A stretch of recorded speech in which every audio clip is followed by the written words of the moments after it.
everyone. This is Chadi Alraies from RSH 2025 in Riyadh, and really privileged to be with Dr. Loui Rejjal to talk about a Watchman case and challenges about left atrial appendage. Loui, thanks for being with us. Thank It's you, always Chadi, nice for to see you inviting after me. all this many years. Yeah. Yeah. So left atrial appendage, we have a few options now. And the options are getting better, and new iteration of devices are even becoming more easier to deliver for complex anatomy. But let's walk to the audience about what options we have now, and then go dive into your case specifically. Okay, so basically we have a couple of options, depending on the country that you are in. Mainly in Saudi Arabia, we go with Watchman device, if there is any contraindication of anticoagulation. As you know, like all patients who qualifies for anticoagulation should be on anticoagulation. If they have GI bleed or if they have any intracranial hemorrhage, we go ahead and place a device for them. The Watchman right now, as you said, in Saudi Arabia and the Gulf is mainly Watchman that's made by Boston. So what kind of the challenges you have usually, or what kind of the team you had put together for these cases?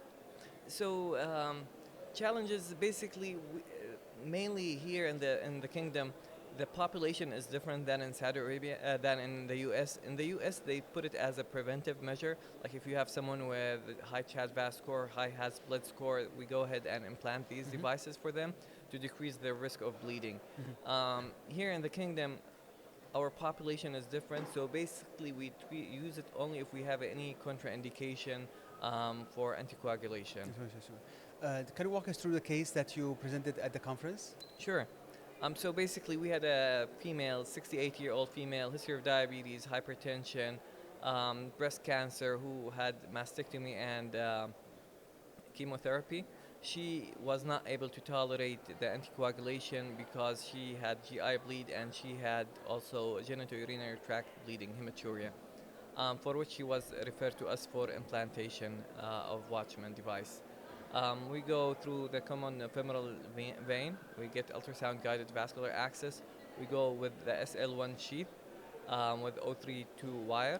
We go all the way up to the SVC, superior vena cava, and then, or we can go with the left subclavian vein as well.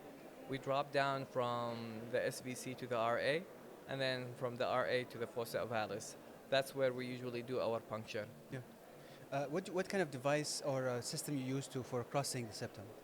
So what we use here is the SL1 sheath and BRK needle, but we can use the first cross. We can use also, some people also do it with only the SL1 sheath and the J-wire. They just do cauterization at the septum, and they cross the septum with these devices. We also have the Baylis needle available here. Yeah.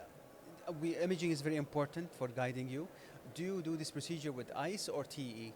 We mainly do it under TEE. Yeah. We have a dedicated imaging team that are very helpful, and they are well trained, and they give us really good support with TEE. We know planning for Watchman is very important also to have a TEE or imaging before the procedure itself. So do you do CTA or you depend on a pre-procedure TEE? Depending on the patient. So we had a patient who had liver cirrhosis. We were concerned about esophageal varices. Oh, okay. So we went ahead with a CT to make sure that there is no clot before we go ahead and put a probe in. Because as you know, we don't want to jeopardize esophageal varices bleeding if the patient had any contraindication for placing the device in. Yeah. But we don't usually do it routinely. So like in the US, as you said, TE is the standard, but CTA can be complementary if there is contraindication for TE. Sounds great. Loui, thank you again for walking through us like a bread and butter, as well as some challenges that you have in the region, and also some options for a patient in the area. Thank you for inviting me. Yeah. Thank you, Loui, and watch these videos and others on the YouTube channel, as well as on the website. This is Chadi Alraies coming to you from RSH 2025. Loui, thanks again. Thank you again. Yeah.